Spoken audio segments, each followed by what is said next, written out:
بسم اللہ الرحمن الرحیم رب اشرح لی صدری ویسر لی امری واحلل عقدۃ من لسانی یفقہوا قولی۔ عزیز طلباء و طالبات، ہم حدیث نبوی صلی اللہ علیہ وآلہ وسلم کا مطالعہ کر رہے ہیں، اور یہ ہے اسلامیات لازمی جماعت نہم، نیا سلیبس جو 2022 سے ہمارے تعلیمی سال کے لیے جماعت نہم کے لیے تیار کیا گیا ہے۔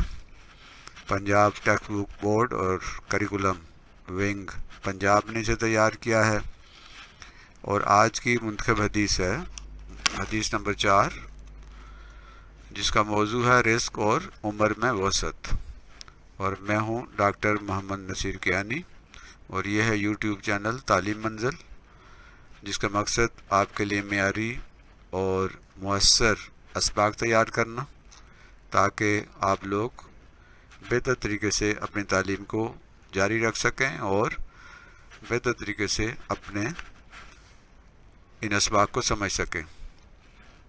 تو آئیے حدیث کی طرف آتے ہیں۔ نبی کریم صلی اللہ علیہ وآلہ وسلم کا ارشاد ہے، من احب ان یبسط لہ فی رزقہ وینسع لہ فی آثارہ فلیصل رحمہ۔ صحیح مسلم حدیث نمبر 6524۔ ترجمہ ہے اس حدیث کا، جو چاہتا ہے، من احبا جو پسند کرتا ہے، جو یہ چاہتا ہے، ان یبسطا کہ اس وسعت ہو، لہو اس کی، فی رزق ہی اس کے رزق میں، جو کوئی یہ پسند کرتا ہے، جو کوئی یہ چاہتا ہے کہ اس کے رزق میں اضافہ ہو، وَيُنْسَعَ لَهُ فِي آثَارِهِ اور اس کی عمر لمبی ہو، اس کی عمر دراز ہو، فَلْيَصِلْ رَحِمَهُ تو وہ اپنے رشتہ داروں سے، اپنے قرابت داروں سے صلہ رحمی کا مظاہرہ کرے۔ جو چاہتا ہے کہ اس کے رزق میں وسعت ہو اور اس کی عمر لمبی ہو تو وہ صلہ رحمی کرے۔ ہر کوئی چاہتا ہے کہ اس کے رزق میں وسعت ہو، اس کی عمر لمبی ہو، ہر کوئی اپنے رزق میں وسعت چاہتا ہے، ہر کوئی اپنے رزق کے لیے کوشش کرتا ہے۔ سبھی چاہتے ہیں کہ ان کی عمر لمبی ہو، ان کی عمر دراز ہو، سب ہی لمبی عمر کے خواہش مند ہیں، اور اس کے لیے نت نئے طریقے اختیار کرتے ہیں۔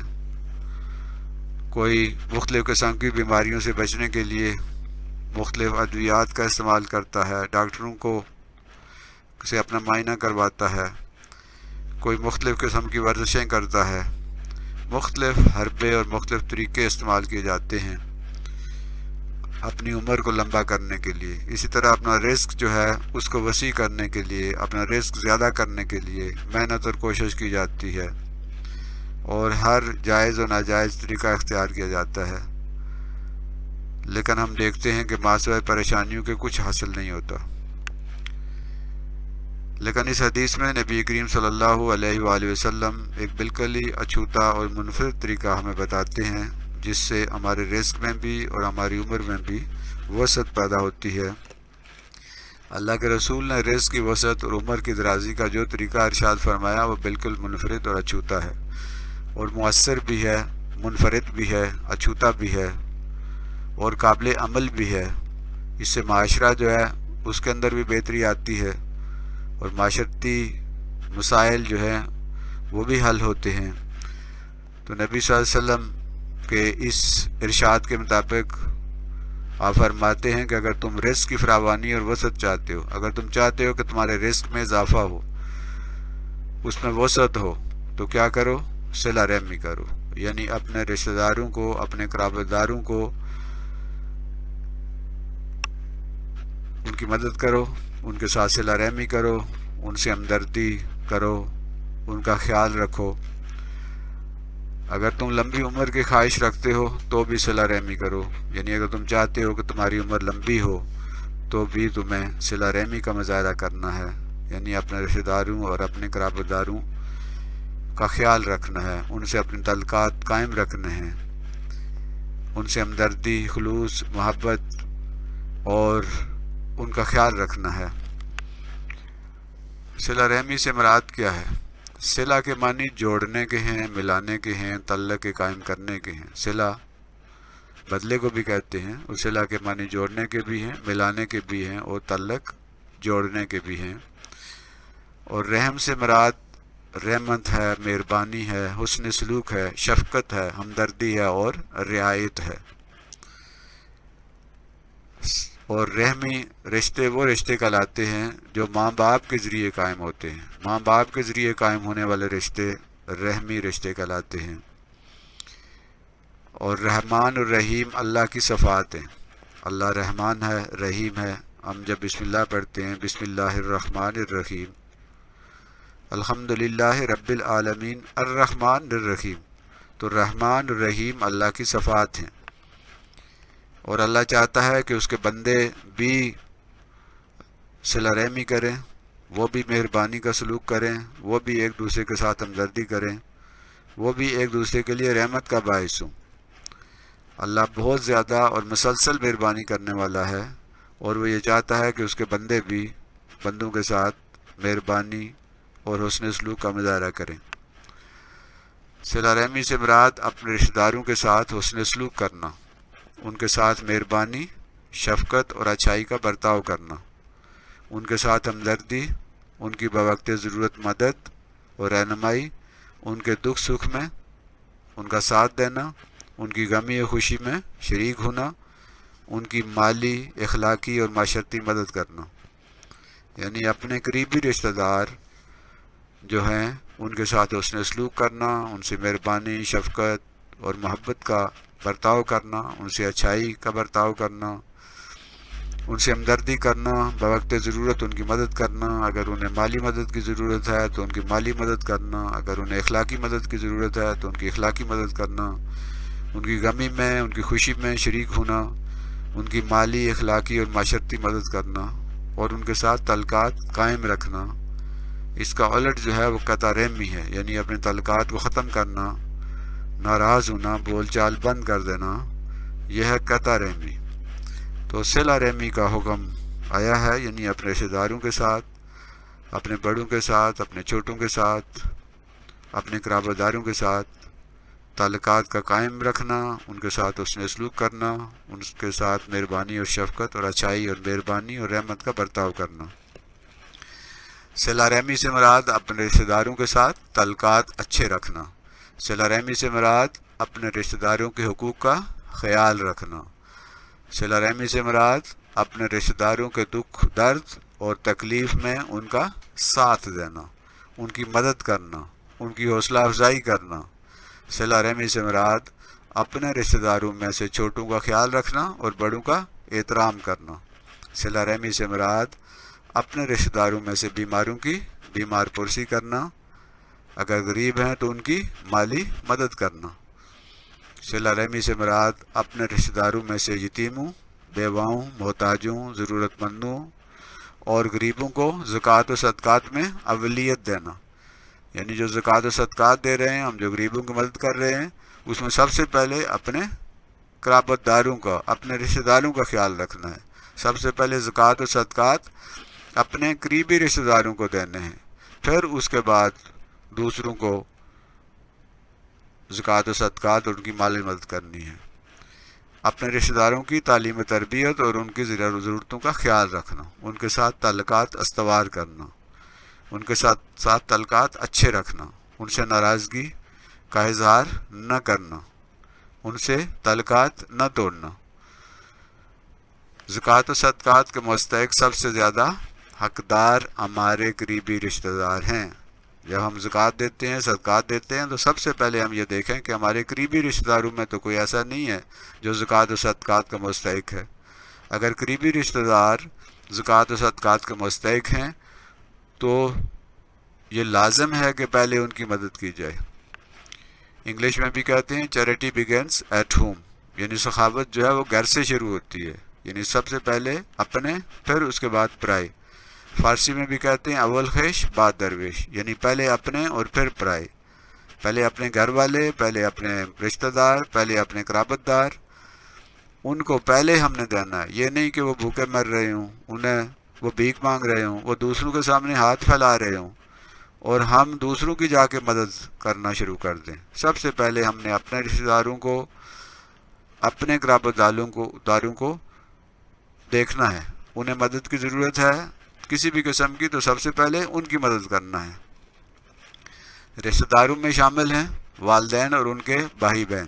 ہمارے جو والدین ہیں، والد ہیں، والدہ ہیں، ان کے جو بھائی ہیں، ان کی جو بہن ہیں، ان کے جو رشتہ دار ہیں، وہ ہمارے قرابت دار ہیں. ہمارے جو بہن بھائی ہیں اور ان کی اولاد، یہ ہمارے قرابت دار ہیں. ہماری پھوپھی پھوپھا، خالہ خالو، ان کی اولاد، یہ ہمارے قرابت دار ہیں، ہمارے رشتہ دار ہیں. ماموں ممانی اور ان کی اولاد، یہ ہمارے رشتہ دار ہیں، ہمارے قرابت دار ہیں.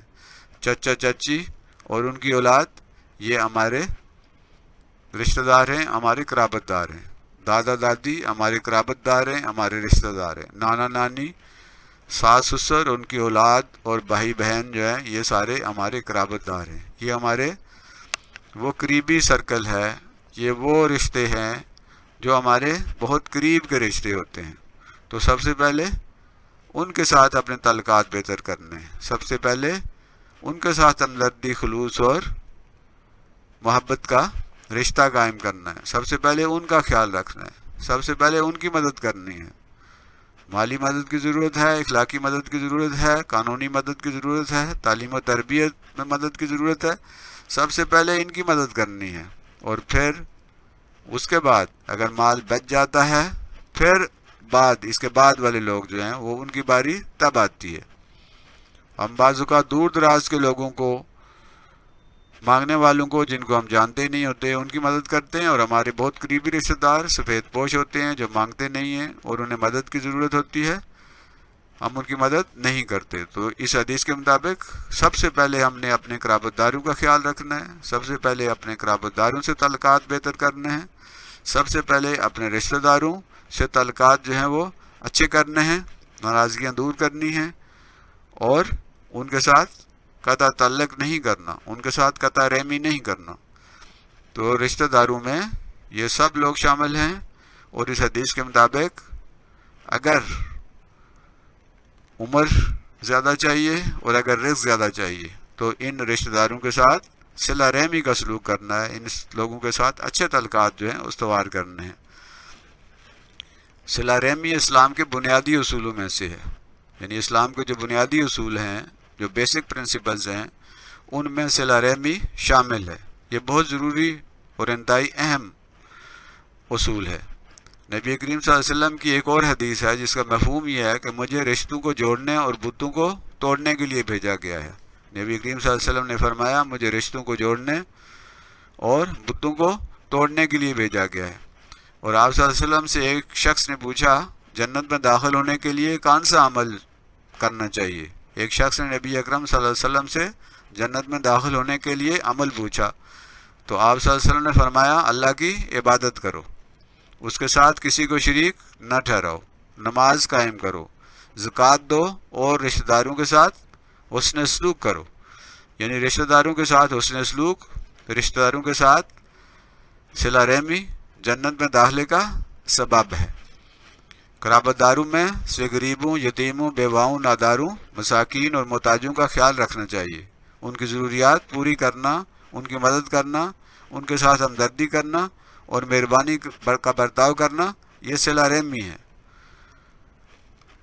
اس حدیث سے ہمیں یہ سبق ملتا ہے اپنے قرابت داروں اور رشتہ داروں کے ساتھ مہربانی، ہمدردی اور رحم کا برتاؤ کرنا اور ان سے بہترین تعلقات قائم رکھنا انتہائی ضروری ہے، کیونکہ یہ اللہ کے رسول کا حکم ہے. اللہ کے رسول صلی اللہ علیہ وسلم کے ارشاد گرامی کے مطابق صلہ رحمی سے انسان کے رزق میں بھی اضافہ ہوتا ہے اور عمر میں بھی وسعت ملتی ہے. اس لیے جو بھی یہ چاہتا ہے کہ اس کے رزق میں وسعت ہو، اس کے رزق میں اضافہ ہو اور اس کی عمر لمبی ہو، تو وہ کیا کرے؟ وہ صلہ رحمی کرے. یعنی اپنے قریبی رشتہ داروں کے ساتھ تعلقات اچھے رکھے، اپنے قریبی رشتہ داروں کے ساتھ صلہ رحمی کا سلوک کرے، ہمدردی کا سلوک کرے، ان کا خیال رکھے، ان سے تعلقات مضبوط کرے. تو آج کی اس حدیث سے ہم نے کیا سیکھا؟ کیا آپ جانتے ہیں صلہ سے کیا مراد ہے؟ صلہ رحمی کسے کہتے ہیں؟ صلہ رحمی کا انعام کیا ہے؟ صلہ رحمی کی حدیث کس کتاب سے لی گئی ہے اور اس کا حدیث کا نمبر کیا ہے؟ کیا آپ نے یہ حدیث اور اس کا ترجمہ زبانی یاد کر لیا ہے؟ ہمیں یہ احادیث زبانی یاد کرنی چاہیے اور ان کا ترجمہ بھی۔ نبی کریم صلی اللہ علیہ وسلم نے فرمایا جس شخص کو 40 احادیث یاد ہیں وہ جنت میں جائے گا۔ تو ہمیں جو حدیث ملے اسے یاد بھی کریں، اس کا ترجمہ بھی کریں، اس کا مفہوم بھی سمجھیں اور اس پر عمل بھی کریں۔ یہ صرف اس لیے نہیں ہے کہ ہم یاد کر لیں، رٹا لگا لیں، سمجھ لیں، بلکہ یہ حدیث اس لیے ہے کہ ہم نے عمل بھی کرنا ہے۔